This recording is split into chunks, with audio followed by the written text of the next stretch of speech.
প্রতি রিফ্রেশেই জ্বরছে follower. Social মিডিয়ায় নজরবিহীন ধাক্কার মুখে পড়েছে কলকাতা নাইট রাইডার্স। আইপিএলে যে দলটি দীর্ঘদিন ধরে বাংলাদেশি ক্রিকেট ভক্তদের ভালোবাসায় বাসছিল, সেই কেকেআর এখন জনপ্রিয়তার তালিকায় নেমে এসেছে একেবারে তলানিতে।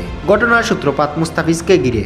বাংলাদেশি এই তারকা পেসারকে দলে বিরিয়ে প্রায় 9,20,00,000 রুপিতে চুক্তিবদ্ধ করেছিল কলকাতা নাইট রাইডার্স। স্বাভাবিকভাবেই বাংলাদেশে কেকেআরের জনপ্রিয়তা তখন আরও বেড়ে যায়। কিন্তু বিসিসিআইয়ের একটি সিদ্ধান্তের পর হঠাৎ করে মুস্তাফিজকে দল থেকে বাদ দেয় কেকেআর। এখানেই থামেনি তারা। মুস্তাফিজকে নিয়ে করা সব ফেসবুক ও ইনস্টাগ্রাম পোস্ট ডিলিট করে দেয়। এই আচরণে অনেক বাংলাদেশি ক্রিকেট ভক্তরা রেগে যায়। অনেকের চোখে বিষয়টি শুধু দল থেকে বাদ দেওয়া নয়, বরং মুস্তাফিজুরের অস্তিত্ব মুছে ফেলার এক ধরনের চেষ্টা। আর তাতেই সামাজিক যোগাযোগ মাধ্যমে শুরু হয় প্রতিবাদ। এক সময় আইপিএলের দলগুলোর মধ্যে বাংলাদেশের সবচেয়ে জনপ্রিয় ছিল কলকাতা নাইট রাইডার্স। সাকিব আল হাসান নিয়মিত খেলেছেন এই দলের হয়ে, জিতিয়েছেন 2টি শিরোপা।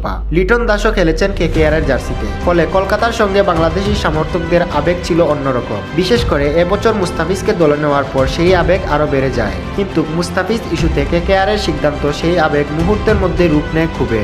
বাংলাদেশি সমর্থকেরা একের পর এক আনফলো বাটনে ক্লিক করতেছেন। মিনিটে মিনিটে কমতে থাকে কেকেআরের ফলোয়ার সংখ্যা। এই পরিস্থিতির মুখে পড়ে আইপিএল ও বিসিসিআই সামাজিক যোগাযোগ মাধ্যম অ্যাকাউন্টগুলো। তবে বিশ্লেষকদের মতে এই ক্ষতি শুধু ফেসবুক ইনস্টাগ্রামের মধ্যে সীমাবদ্ধ থাকবে না। কলকাতার নাইট রাইডার্স সবচেয়ে বড় ধাক্কা আসবে জনপ্রিয়তার জায়গায়। আইপিএলের মৌসুম এলেই বাংলাদেশের বহু মানুষকে দেখা যেত কলকাতার বেগুনি কালার জার্সি গায়ে। বাংলাদেশি কেউ খেলুক বা না খেলুক, আইপিএলের সবচেয়ে জনপ্রিয় দল হিসাবে কেকেআরই মানত অনেকেই। এখন সেই জায়গাটাই প্রশ্নের মুখে। নিজেদের সিদ্ধান্তই কি বাংলাদেশি সমর্থকদের ভালোবাসা হারালো কলকাতা নাইট রাইডার্স?